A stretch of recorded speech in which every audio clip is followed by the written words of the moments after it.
Հարգելի գործընկերներ, ինձ թվում է, որ մեր սիրելի դաշնակցական գործընկերները, երբ որ գնում են իրենց գրասենյակ, այն մատրիցա կինոյի մեջ մի հատ սարք կար է, որ պահում չկսնում են, ամեն ինչ մոռանում են։ Հա, ներողություն, ասում եմ մատրիցա, չէ, մատրիցան լրիվ ուրիշ։ Շատ տեղել նմանություններ կան, բայց հա, Սևազգեստ մարդիկ ֆիլմի մեջ այն որ սարք կար, ասես չկսնում են, մոռանում են ամբողջ կյանքը ու մեկը, չգիտեմ, կարող է Հրանտ Մարգարյանն է, կարող է հիմա պարոն Ռուստամյանն է, ասում է ուրեմն լսեք։ Այն ամեն ինչ եղել է չկա, էս է իրականություն։ Հիմա պարոն Խաչատրյանը եկավ երկար ելույթ ունեցավ, ճիշտ ասած առանձնապես չհասկացա ինչի մասին է ելույթը, բայց ինձնից կպահանջվի ընդամենը 15 վայրկյան այդ ելույթի ամբողջ հիմքը քանդելու համար։ Պարոն Խաչատրյանը եկել ասում է այդ որտեղից վերցրեցի 29743 կիլոմետր քառակուսի թիվը։ Դուք այդ ինչ եք ասում, ինչեր են ժամանակ 20.8, հիմա 20.743, այդ որտեղ կորավ։ Նախ, միշտ էլ 20.743 ա եղել, հանրագիտարում կարող կլորացված թիվն ա եղել վերնագրում, հետո ներքևը ոչ, բայց, ինձտեղ ինչքան էլ տարօրինակ չի, օգնության կհասնի Ռոբերտ Քոչարյանը եւ Դաշնակցությունը, որովհետեւ սիրելի պարոն Խաչատրյան,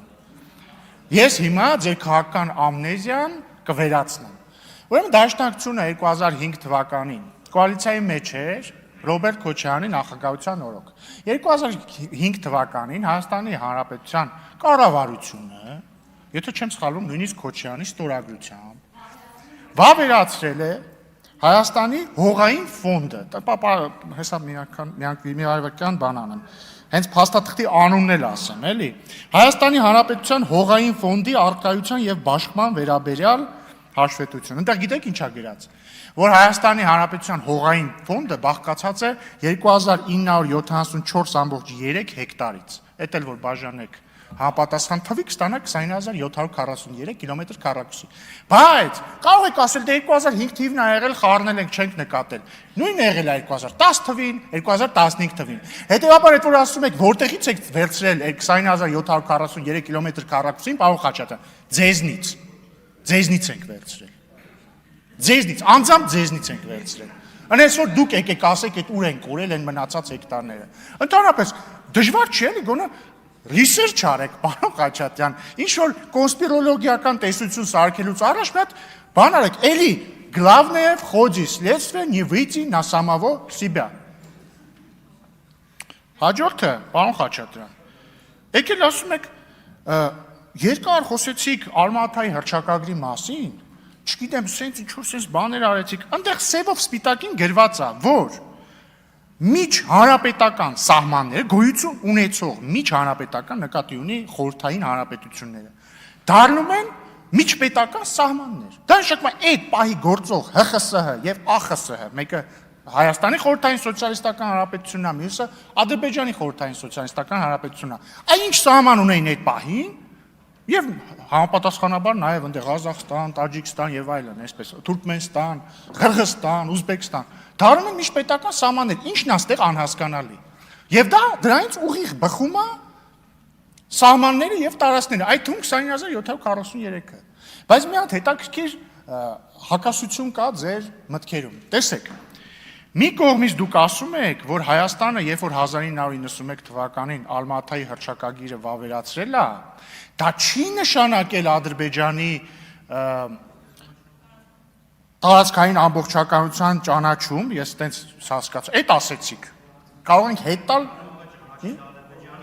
Հա, դա չի նշանակում Ղարաբաղ, ճիշտ է, կներեք։ Ասեցիք մի կողմից, ասեցիք, քանի որ 1991 թվականին Ալմաթայի հռչակագրի վավերացմամբ Հայաստանը չի ճանաչել, չի նշանակել դա, որ Ղարաբաղը ճանաչում է Ադրբեջանի կազմում, բայց մյուս կողմից դուք հղում անելով 2022 թվականի Պրահայի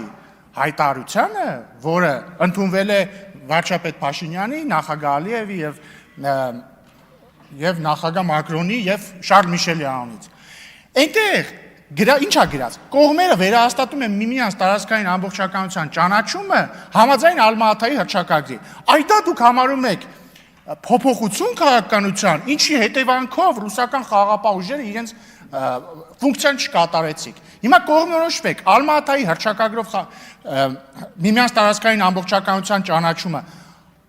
նշանակում է նախկին խորհրդային հանրապետությունների սահմանների ճանաչում, թե չի նշանակում, որովհետև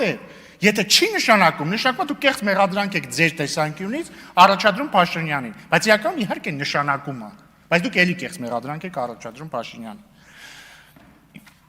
Եվ հարգելի գործընկերներ, ավարտելով նաև անդրադառնալով բանին, էլի, ԲՀԿ ձայներին։ Ես կարծում եմ, որ նորից պետքա սկսենք սկզբից, էլի։ Բարգավաճ Հայաստանը չի ստացել ձայներ ձեր ասած տեղամասերում,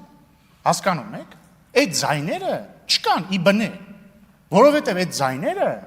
հավարվել են անվավեր, դու չես կարող անվավեր եղած ձայնը, ասես ինքը ձայնը իրանից վերցրեցին։ Նույն ձև ոնց որ պարոն Ալեքսյանը շատ լավ օրինակ բերեց այն օրը։ Ֆուտբոլիստը գոլ է խփում, պարզում է, որ դա խաղից դուրս վիճակից խփված գոլ էր, հետևաբար դա գոլ չէր։ Հետևաբար հնարավոր չի ասել,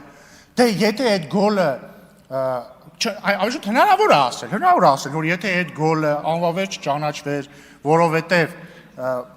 խաղից դուրս վիճակում էր, ապա գոլը կհաշվեր։ Այո, բայց ճանաչվել է, չէ՞։ Եվ ընդ որում կենտրոնական ընտրական հանձնաժողովը տվել է հիմնավորումը, թե ինչի է ինքը կարծում, որ այդ տեղամասերի արդյունքները,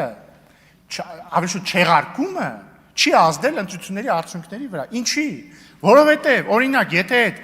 չեղարկված ձայները գումարվեին, ներողություն, չգումարվելու դեպքում, ներողություն, եթե այդ ձայները,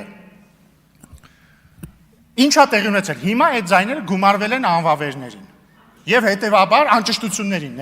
ներողություն, անճշտություններին, և կարող է հնչել փաստակ, դե գիտեք ինչ կա, հետևաբար վավեր ձայները քչացել են, հետևաբար մեր անցնելու հավանականությունը փոքրացել է, բայց հակառակ դեպքում, եթե ուղղակի այդ անվավեր ձայները ուղղակի զրոյացվեին, չգումարվեին անճշտություններին, միևնույն է, արդյունքը լինելու էր նույնը, և հետևաբար արդյունքի վրա չի ազդել, բայց ամենակարևորը, Ժորժ ջան, իսկ կարող եք գաք ստեղ ասեք այդ ինչ զապիսներ են, Ժորժ ջան, քյաբաբից ստեղ շատ խոսվեց, էլի, այդ ինչ քյաբաբ էր, այդ ձեր ներկայացուցիչները ենթադրաբար, որ իրար հետ խոսում էին,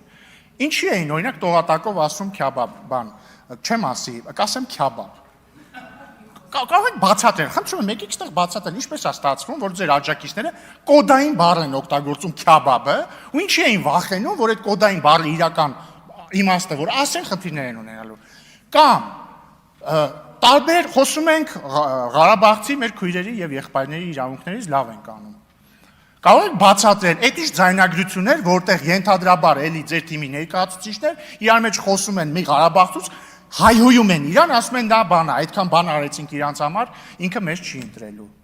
Այս ինչ տասնյակ, հարյուրավոր ձայնագրություններ են, սիրելի ուժեղ Հայաստան խմբակցություն, որոնցում ենթադրաբար ձեր թիմակիցները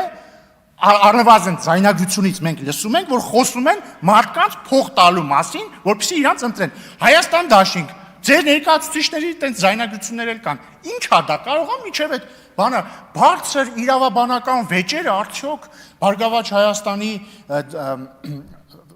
վերաբերյալ արդյունքները որոշիչ են եղել թե ոչ, այդ բարձր, այդ ռաֆինացված խոսակցությունների փոխարեն կարող եք ստեղ գաք ասեք, այդ ինչ քյաբաբ էր, այդ ինչ ընտրակաշարքի տեսքով քյաբաբի մասին էին խոսում ձեր հարգարժան թիմակիցները, խնդրում եմ եկեք ասեք։ Որովհետև հարգելի գործընկերներ, եթե ձեզ թվում է, որ մենք բարեկիրթ ենք եւ դա նշանակում է, որ մենք նաեւ լինելու ենք մեղմ, դուք սխալվում եք, մենք շարունակելու ենք լինել բարեկիրթ, բայց ոչ ոք երբեք չի մոռացելու, չի մոռանալու այն համակարգված ընտրակաշարքի սխեման, որը ձեր համապատասխան քաղաքական ուժերը գործարկել են, ինչը ակնհայտորեն բխում է հրապարակված ձայնագրություններից։ Դուք պետք է գաք ստեղ պատասխան տաք։ Ընդհանրապես հարցերը ստեղ մենք ենք տալիս։ Շնորհակալություն։